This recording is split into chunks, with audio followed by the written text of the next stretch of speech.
What if your website isn't broken? It's just your words that are falling flat. You can have the most beautiful design in the world, but if your messaging doesn't connect, your dream customers will leave. Let's fix that today. In this episode, we're diving into how to speak to your customers' language so your website and content actually convert. Whether you're a course creator, coach, online business owner, or you're an e-commerce provider, your messaging matters, and getting it right can be the difference between silence and sales. Welcome to the E-commerce Made Easy podcast. I'm your host, Carrie Saunders. When we started this business, all I had was a couch, a laptop, and a 9-month-old. My main goal? To help others.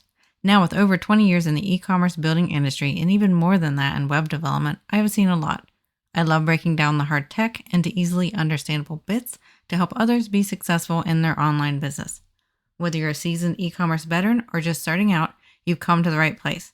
So sit back, relax, and let's dive into the world of e-commerce together. Welcome back to the show. Today we're diving into why messaging matters that much on our website and how can we fix it. So first off, design gets our attention. It's what gets our attention, but it's the copy, the words on the page that drives the action.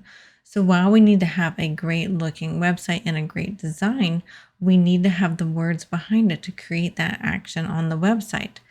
And people will buy when they feel understood, not when they're impressed. So we need to be talking to the customer with the customer rather than at the customer. We need to be talking to their pain points, how you solve them, how you make their life more fun, how you make them make more money, how you make them save money. It depends upon whatever your product or service is, but we need to talk to that. And we want to make sure we're super clear, not clever. It's a recurring theme on this podcast because confusion kills the conversions. It really, really does. It really creates a confused mind, and a confused mind just says no and will move on. And we want to create that clarity so that we're creating confidence on the website. We can do that through consistent wording, through consistent branding. We can do that through really digging into who our ideal customer is and the words that they actually speak. So let's go into that section then next. So speaking the customer's language, what does that really actually mean? And it's not just about the tone. It's reflecting their words, their emotions, and their desires. So how do they talk about their pain point or what you solve? How do they look to find solutions for it? We want to mirror their pain points and their goals in your copy. So if your services or your products solve a pain point, then we need to mirror that. If your product or services help them achieve a goal, then we need to mirror that as well. Sometimes it's not both. Sometimes it's just one or the other. So make sure that you are using whichever sort of angle on how you solve things appropriately based upon what they are expecting, what they experience, and how they generally talk about what is going on in their life, in their business, or whatever your niche is there. We want to use real life phrases from them, from testimonials, from calls that you've had with clients, from direct messages you've had with clients, from surveys. You can also go on to websites like Reddit and other websites that those customers are in there talking about their pain points or their goals, and they're using their own language. So use some research and find out what is their exact language that they're using. That's going to help you really make them feel like, wow, this person's in my head and is really speaking to me rather than at me. So this is really key. Many times it's just a subtle change in your language, and sometimes it takes a few revisions to get it right. So there's some common messaging mistakes that can really repel instead of convert our customers too. If we are vague, if we use jargon-heavy language, for example, holistic transformation, elevate your brand. What exactly does that mean? What is their tangible result? Those are very vague and very high level. What are they actually going to get from your product or service? We also want to talk more about the customer than ourselves. Now, yes, we need to talk about who we are as a business or as a brand, but we want to make sure we're talking about the customer more than we're talking about ourselves. So make sure that your copy focuses on them, focuses on the things that you solve, the things that you serve, how you help them, but have it, talk more about them rather than about you from the perspective there. We also don't want to make sure that we are assuming that they're ready to buy when they might be just curious. So using language that helps foster that curiosity, helps draw them in, is going to make them more likely to buy.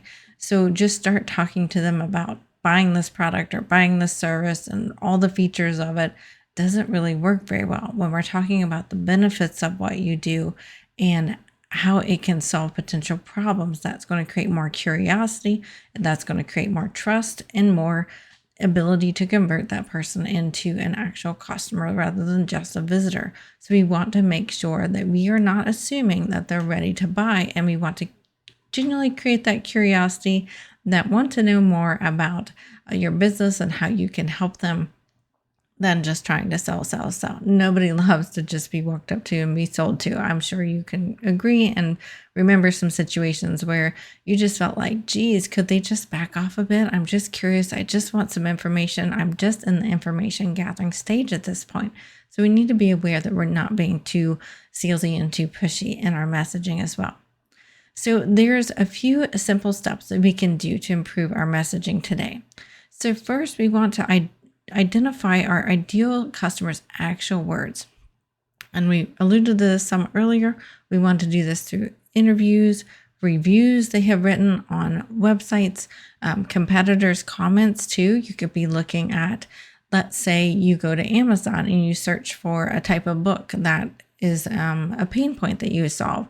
Why don't you look at the customer reviews that can really tell you exactly what customers who are searching to solve that pain point are talking about, their language, what worked with the book, what didn't work with the book. Use some of those words to help you rewrite some of your language so you can talk more to the person rather than at the person. And then you want to rewrite your headlines and your intro text using this language that you've just found, that you or rediscovered on these reviews websites, on Reddit, things like that. And then we want to add a clear and emotionally relevant call to action. For example, yes, I'm ready to stop wasting time on tech. For example, we could put in one of our pages. So what are they really emotionally frustrated about if you're solving a problem? Or what is a goal that they really want to, achieve? Maybe you're wanting to teach them how to paint or how to crochet. Maybe yours isn't about necessarily a business to business. What do you want them to feel whenever you have solved their problem? Talk to that. And so messaging matters the most on our website, on the homepage for sure. It's most of the time the first page that people will go. We want to make sure the homepage headline and the subheadline are very dialed in and on point, and they are the first thing that they see. They're above the fold. They do not have to scroll to see those words. And then you also want to make sure you have this on an about page too. So when you have an about page, we want to make sure we are really talking to the customer rather than at them. And then whenever you have products or service descriptions, we want to make sure we're, again, talking in their language, talking to them, talking about the benefits, emotionally how you solve these problems for them or create a goal that they're trying to achieve, like learning how to play the piano, for example. And then we want to make sure that our call to action buttons are very clear.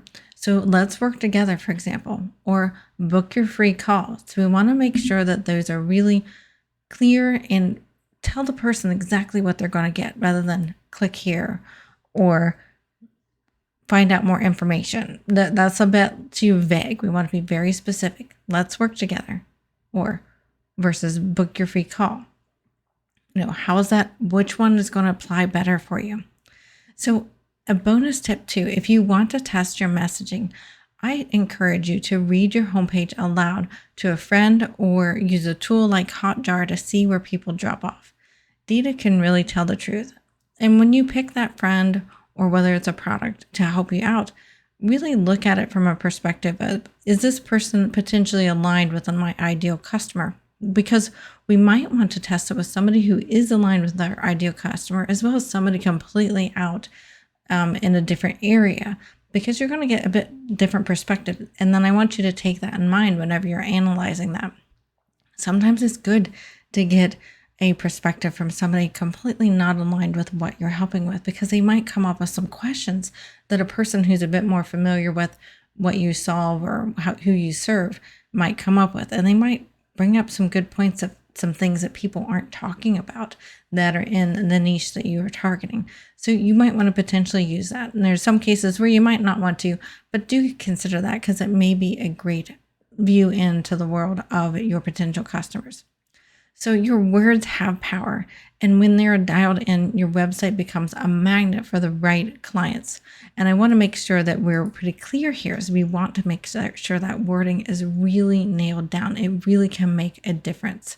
So take a moment to revisit your messaging and ask yourself, am I speaking clearly to the person I want to help the most?